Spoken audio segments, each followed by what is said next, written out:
Hey, welcome to the video, you guys. Today we're going to be discussing 1080p, 1440p, and 4K monitors and my top 3 recommendations for each category. I know it can be an extreme challenge finding the right information or at least useful information when you're looking to buy your next monitor. And I've been getting tons of questions from you guys about that comparison, side by sides, which would I choose? So to clear that up today, I want to cover those 3 monitor categories and tell you my best recommendations that I possibly can. So let's jump into it.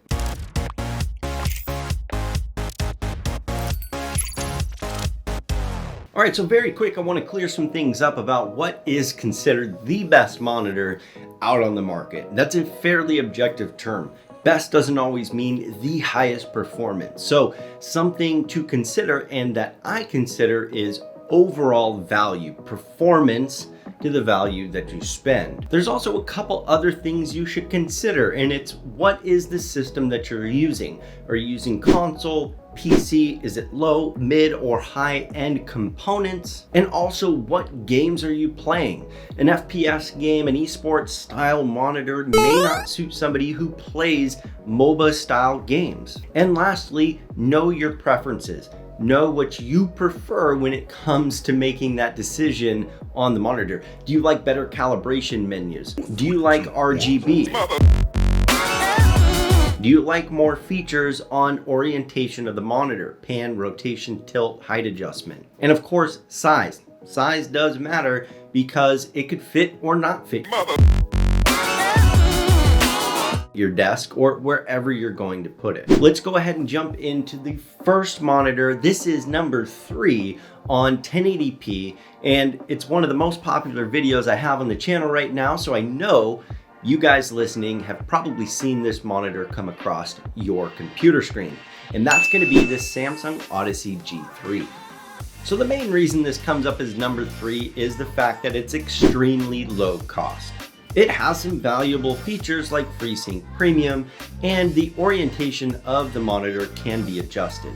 Plus, overall, the motion handling is pretty good when you're looking at only spending about $199. However, there are some cons. The menus are not the best. They're pretty locked down. There's not a lot of room for calibration. And because of that, you can't really calibrate your pixel response rate to the best of its ability, kind of taking that motion capability down a bit. But overall, the experience I had was good. I did a full suite of testing on this monitor, and it is probably my number 1 budget pick for a 1080p monitor. Now, my next pick is a little bit of an older pick, but it does have some updated features, and that's going to be the LG GN50T. Throughout all of my testing suites, it was fantastic. It has G-Sync and FreeSync support.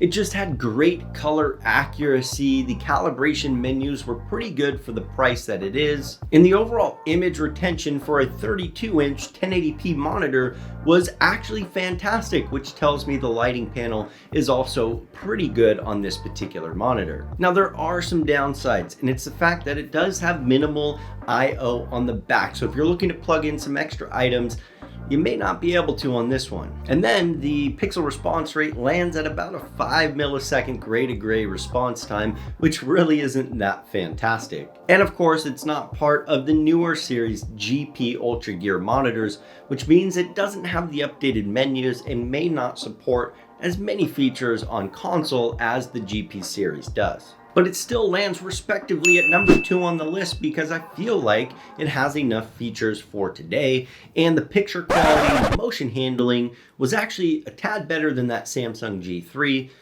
which means it's a good value. Now, if you're just saying to yourself, let's get down to the brass tacks, then this next pick is absolutely for you. The Acer Nitro XV271Z was by far the best 1080p monitor that I've reviewed on the channel. It packs a punch. I mean, with up to 280 hertz refresh rate and a lightning fast 1 millisecond response rate, I can confirm that all of those things do combine together to give you a fantastic motion experience. And with their IPS panel being extremely color accurate, it gives you that extra level of pop in game that the previous two 1080p monitors just don't give. Add on top of that things like the low input lag and fantastic menu calibration capabilities, just rounds it out to make that perfect 1080p monitor, which is why it's number one. But it doesn't come without some downsides here. First is going to be the obvious. Now, most GPUs probably aren't going to hit 1080p on all the games that you're playing, so you do have to consider that. The other is the contrast and the black level performance weren't extremely good on this. They were better than most, but probably not the best that you'll find on 1080p monitors all around. And technically this monitor is supposed to hit 0.5 millisecond response rate. The problem is that that extreme setting, in order to unlock that, doesn't really work too well. I saw some artifacting in testing. But despite all of that, I felt the upsides way outweighed the downsides on this, making it still my number one selection for you guys at 1080p. All right, so running into 1440p for you guys, there's tons of options out there. If you're looking at 1440p monitors, by far you have a handful to take care of in order to find the best one for you. So I hope this list helps. Woo! So coming in at number 3, my pick is the MSI Artemis 323 CQR. And you're probably asking yourself why this isn't number 2 or number 1. And believe me, I'll explain in just a minute. So on the upsides, this is probably the most accurate 1 millisecond gray to gray pixel response rate monitor that I've tested by far. The testing just proved that it was flawless. The other side is the FreeSync works extremely well, giving you a pairing that makes any first-person shooter style game just a fantastic buttery smooth experience. And the image retention, the quality at 32 inches with that fantastic curved display that really immerses you was extremely good as well, leading me to say the lighting panel is probably one of the best. And for being 32 inches, it's actually one of the most reasonably priced 32-inch monitors on the market. Now, some of the downsides do include that it is not a G-Sync monitor. It has kind of a lacking menu as well for overall calibration. The AI features inside of the monitor that claim to give it kind of some benefits over others really aren't that great as well. They work, but they don't add a ton of value. And last but not least, it kind of has poor HDR performance. Now, I don't expect it to be perfect, but some of these downsides do kind of pull it down in the list to number 3. So let's jump into number 2. Now, I had a debate over number 2 and number 1. You'll have to wait to find out what number 1 is, but number 2 is the LG GP850. Now, on paper, this monitor kills it. It is fantastic. It has 98% DCI-P3 color scale. It has that nano IPS panel from LG that, in my opinion, destroys almost any other gaming monitor panel out there. Tons of companies license this from LG for this reason. It's both G-Sync and FreeSync. The I/O on the back is just fantastic, and if you need that extra kick in refresh rate, it does jump and overclock from 165 Hz to 180 Hz, kind of putting it at the top of the list when it comes to 1440p in high refresh rate monitors. The last bit I'll mention is the fact that for consoles, it has amazing support for both the Xbox Series S and X and the PlayStation 5. So if you're a multi-user or looking for a console monitor, it's absolutely going to provide good results for you. But there are some notable downsides, and the first is the fact that it's probably the most expensive 1440p monitor out there. There's some other monitors that compare to it, and believe me, I have one, that in my opinion performed just as well, that are less expensive by like $50, $100, maybe even $150 if it's on sale. And the second downside is something that's fairly well known with LG, and it's the fact that their monitors tend to suffer with IPS glow, making the gray uniformity and the black level performance just not as good as it should be, or not as good compared to other monitors. I'll also note that the color pop wasn't quite the same compared to, well, the next one we're going to be talking about. But those things shouldn't deter you. In fact, the LG GP850 is a close second to my number one pick, and really the only reason I haven't put it at number one is the overall price. But I promise you, you will not be disappointed if you buy the LG GP850. However, you will be disappointed if you don't consider this next monitor, and that's number one on the 1440p monitors in my recommendations that I think you should buy if you're looking for your next gaming monitor. But before I get into that, guys, I want to let you know a couple things. Hey, we have a fantastic channel built out for you with tons of videos. I mean, we have everything on 1080p, 1440p, 4K monitors.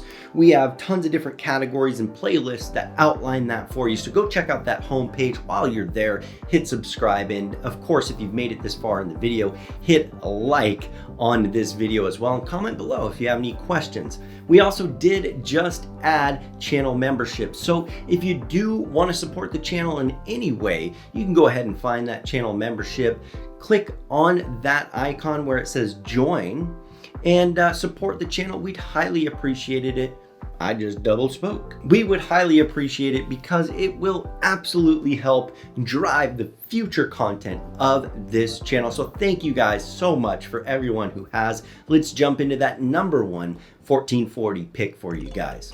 There is just no question that this top pick, the Gigabyte M27Q and M32Q, are absolutely my best recommendation for about 98% of people out there looking for a new 1440p monitor. This thing packs a punch. It has great black level performance. It has fantastic calibration menus. Despite it only being a FreeSync monitor, it performed almost identical between both my NVIDIA RTX 3090 and RX 5700 XT AMD card. I mean, I can't stress well enough how good the motion and pixel response rate held up in almost every single scenario. You know, of course, it has other features. It has a ton of I/O on the back. It's a KVM monitor. It can be adjusted on your desk. It's updated to support all of the console gaming that you want for both the PlayStation 5 and the Series X. It'll also do 4K 60 Hz downscaled on both consoles. But the biggest thing, the most important part that I found about this Gigabyte that I hear a lot of complaints about is the fact that it had zero IPS glow in my testing. But I will mention the downsides because there have been many complaints, and the first is going to be quality control. There's been many complaints about people receiving panels that do have some IPS glow and some dead pixels. I must have won the lottery on this because I never once experienced that. I'll also mention that they do market a 94% DCI P3 color scale, but it only hit 90% in my testing. And they do use a bit of an unorthodox pixel overdrive settings, which makes it a bit more difficult to dial it in. That being said, this is probably the most well-priced, high-performance 1440p gaming monitor. I've seen it as low as like $350, which is, like I told you, $150 less than the LG GP850, giving me the price to performance at a better ratio than the LG GP850, or for that matter, the GP83 as well, putting it at number one on that 1440p list and telling you that absolutely without a doubt, this should be your next 1440p monitor, unless you require something that these other two offer that I mentioned, and it at least should be on your list, even if you don't like it.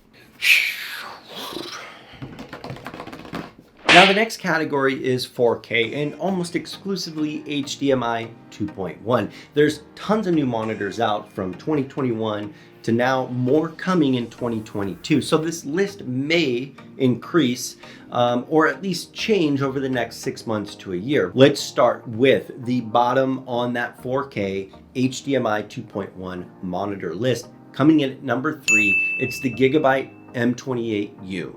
Now, if you're a console gamer, this is HDMI 2.1. It gives you full support for both PS5 and Xbox Series S. It is technically the lowest MSRP monitor, well, was the lowest MSRP monitor when it came out at $599.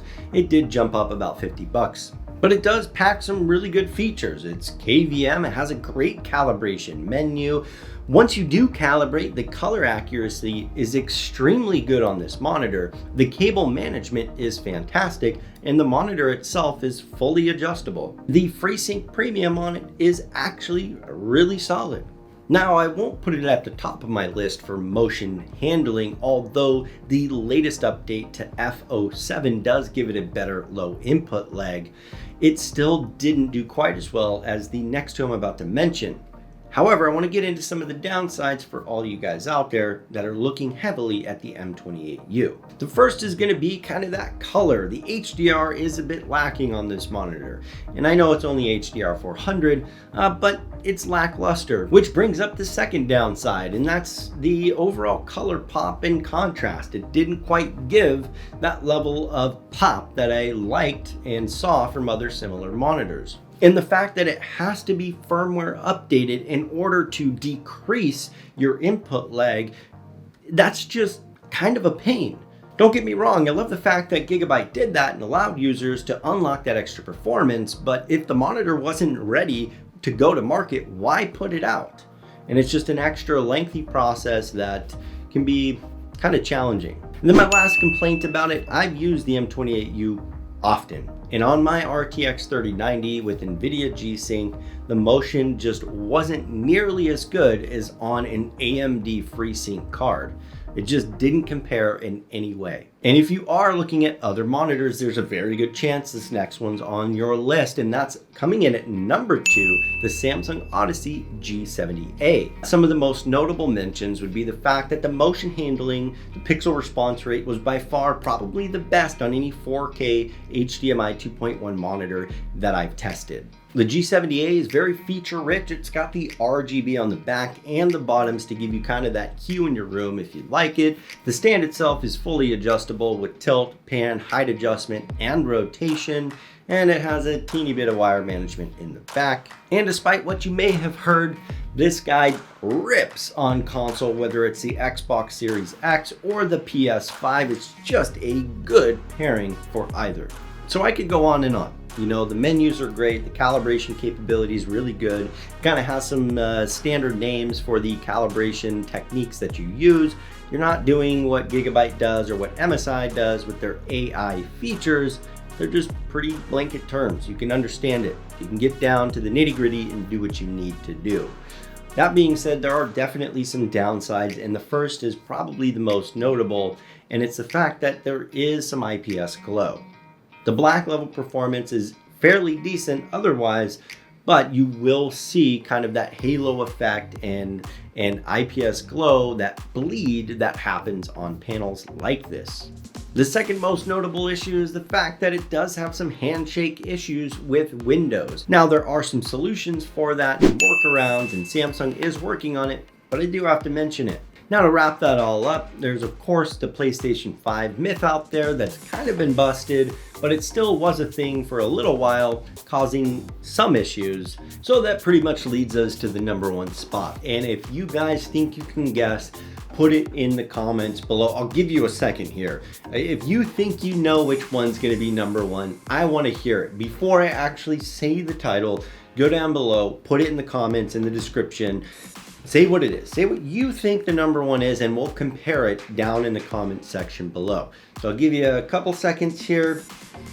3, 2, 1.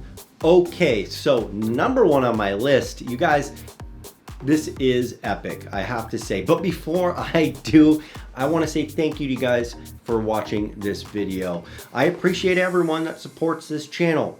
And you guys are what keeps us going. So if you haven't already, go check out our homepage and subscribe to the channel. Put out a new video pretty much every single week about new gaming monitors, features related to gaming monitors, videos like this one that give kind of the top 3 or kind of top specs or what to avoid when looking for that gaming monitor. And we aren't stopping. We're going to keep making more. So Without further ado, you guys, number one on that 4K HDMI 2.1 monitor list is going to be the LG Ultragear GP950. I've used the GP83 for a very long time, the GP850 for a good amount of time, the GN850, the GN50T.